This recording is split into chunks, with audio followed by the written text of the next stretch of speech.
1.2 va 1.5 hajmdagi atmosferli motor, 5-6 bosqichli mexanik korobka, konditsioner, ABS, gibrid tizimlari hamma pozitsiyasida mavjud. Gidravlik rul. Haydab ko'rdim, Cobalt'nikidan ham yengil. Rul qismi haydovchi uchun qulay qilib joylashtirilgan. Rulda va torpedka qismida airbaglari mavjud. Salonni ranglarini o'zingizlar ko'rishingiz mumkin. Magnitofon sistemasi va bu yoqda iqlimni sozlash.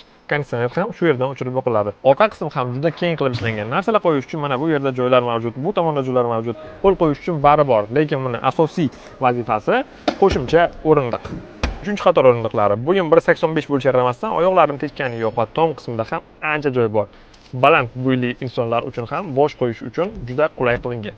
3-qator oynani ham havo aylanishi uchun ochib qo'yish imkoniyati mavjud. Ko'pchilikga qiziq bo'lgan bagaj qismiga o'tamiz. 3-qator o'rindiqlar mavjudligiga qaramasdan shuncha ko'p joy bor.